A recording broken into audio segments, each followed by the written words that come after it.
नागपूर शहरातील अंबाझरी पोलीस ठाण्याच्या हद्दीत कल्याणेश्वर मंदिराजवळ एक इसम हातात पिस्तूलसारखी वस्तू घेऊन फिरत असल्याची गोपनीय माहिती पोलिसांना मिळाली होती। या माहितीच्या आधारे पोलिसांनी परिसरात तत्काळ गस्त घालून शहानिशा केली असता संशयित इसम आढळून आला। पोलिसांनी त्याला ताब्यात घेऊन नाव विचारले असता त्याने आपले नाव अतुल सुरेश चव्हाण असे सांगितले।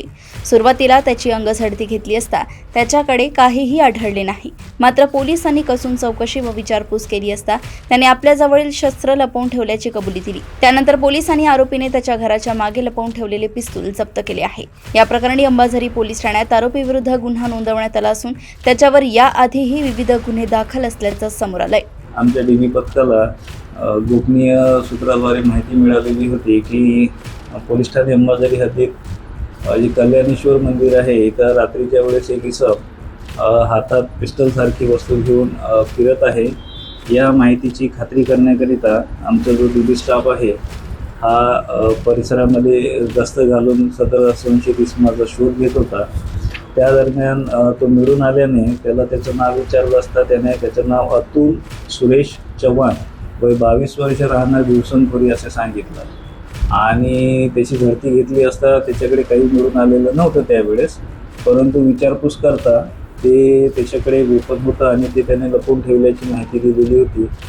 तर या आधारावर आमच्या टीमने डीबी टीम ज्यामध्ये PSI लोही, PSI पतकोंडे आणि head constable Baljit, head constable Kamlesh यांच्या टीमने जाऊन आम्ही खात्री केली तिथं।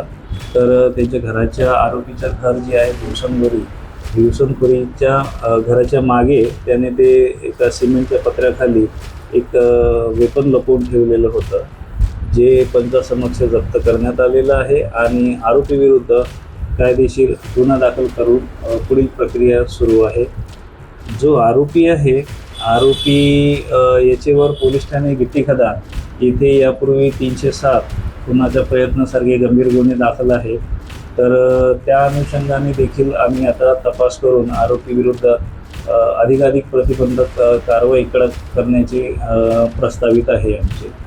यातील आरोपीचं नाव आहे अतुल सुरेश चव्हाण वय 22 वर्ष राहणार गौतम नगर दिवसनपुरी पोलीस ठाणे गिट्टी खदान हद्दीतील हा आरोपी आहे। याच्यामध्ये आरोपीकडनं एक लोखंडी गावठी बनावीचं पिस्तूल आणि प्लास्टिकची मूठ असलेलं मॅगझिन असं एकूण 75,000 किंमत अंदाजे त्याची 75,000 आहे।